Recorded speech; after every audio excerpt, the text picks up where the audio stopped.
Hello everybody, today is October 4th, 2016. It is currently 8:33 a.m. Eastern Daylight Time. And as you can see, Hurricane Matthew is causing havoc over Haiti, the Dominican Republic, Cuba, Jamaica, and soon will be causing effects in the Bahamas. Right now, the current stat of this storm, as you can see right here, it says current information. We have winds of 145 miles an hour. It's moving north at 9 miles an hour, so it's speeding up a tad bit. This is as of 8 a.m. And as you can see, the tropical storm and hurricane force winds have expanded. The hurricane force winds have expanded. Tropical storm force winds, they all have expanded since 8 p.m. last night. This is going to be a horrific storm for the southeast, Cuba, Bahamas, and Haiti. It has made landfall in Haiti. It made landfall at around 7:30 a.m. This is the center as of 5 a.m. before landfall. Poor Haiti, they got 145-mile-an-hour winds with gusts up to around 160. Now here are the wind speed probabilities. As you can see, there's a 100% chance for the Bahamas.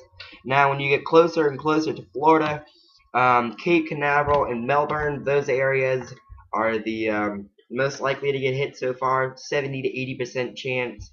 If you live in St. Augustine, 60 to 70% chance. If you live in Miami, where's Miami? Right around there, you have 50 to 70% chance in there. Jacksonville, you have 50 to 60% chance. So if you live right along the coast, the immediate coast, you will be feeling impacts. Now let me get to the hurricane probabilities, hurricane wind probabilities. And as you can see, the risk has gone up for Florida.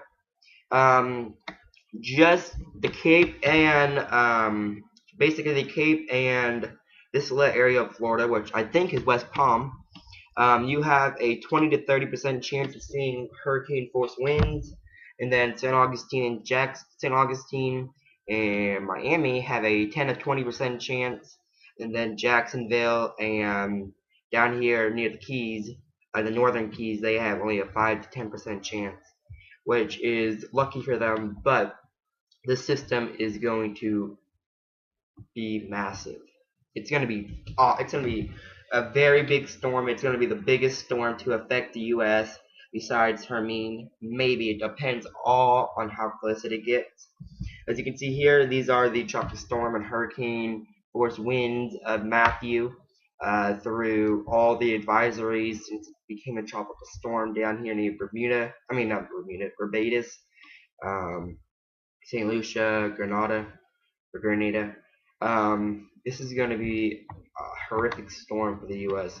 Now here is the satellite loop for Matthew currently. As you can see, the eye has gone away since it has made landfall. It made landfall right here in the eastern peninsula of Haiti, right here, and then it'll later go and wait a second. Forecast.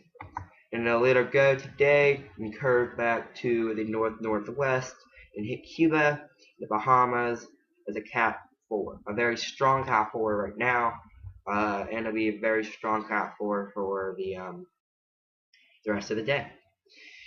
Now, Florida, the eastern coast, which will be impacted, is going to receive rainfall. The closer the storm gets, the heavier the rainfall. As you can see, this is the Coco Ross map. Lots of areas on the east coast have seen an inch and a half and over. Even up here in St. Augustine, they have received up to 4.5 to 5 inches. Now, that's very bad because we already had saturated ground, more rain predicted today and tomorrow and Friday for the Hurricane Matthew. When you have saturated ground, the rain can't go down because they're too saturated, so it'll run off and create flash flooding.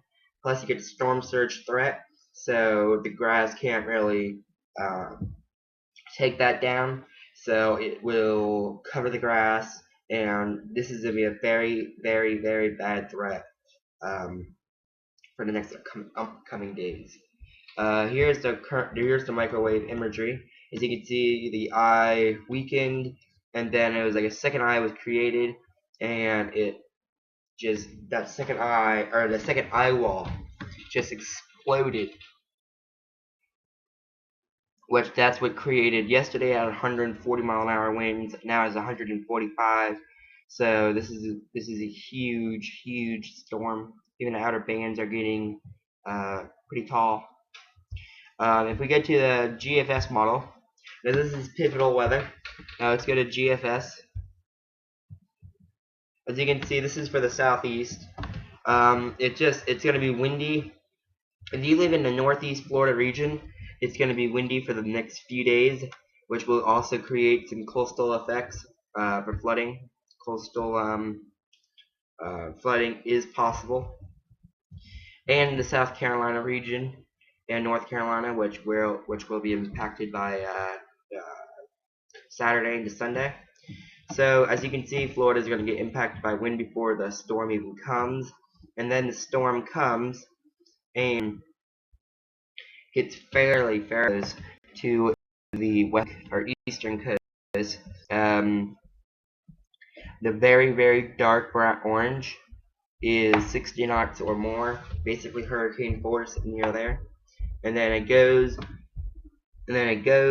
hits the Cape, and the Cape is probably going to get hit the worst, and then it goes up here, hits the St. Augustine, Palm Coast, the Flagler Beach area, Daytona, with anywhere from 45 to 65 mile-an-hour winds, and then turns north and affects South Carolina, makes landfall either South Carolina, North Carolina. It looks like it makes landfall right there in South Carolina, but if it didn't, it'll make landfall in North Carolina and then go northeast. Now this is just a possibility, not a true scenario. It could happen. It's an either-or situation, I guess you could say.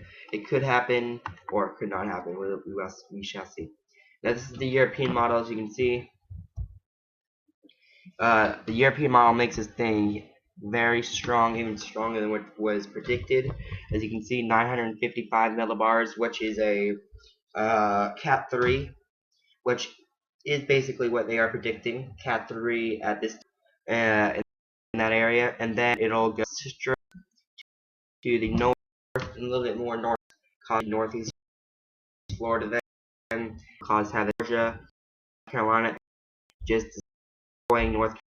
Seems like, but will move hitting the south region. So this is and then pressure that goes by, which will also create some wind after the event of this hurricane. This storm is going to be deadly. Very deadly. 940 millibars is the minimum central pressure. Here are the spaghetti models. As you can see, they all bring it closer to Florida. Some of them even bring it making landfall near the Cape to Melbourne area. Right now, probably the most, this is like the average right here. It goes up, it turns northwest, and then it'll go and either get closer to Florida or get farther away from Florida, which either one is going to create impacts.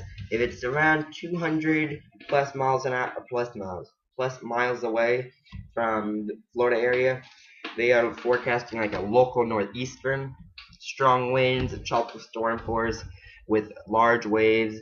Now, if you live in the northeast Florida region on the beach, you can see waves up to 9 to 12 feet with winds anywhere from 45 to 65 miles an hour.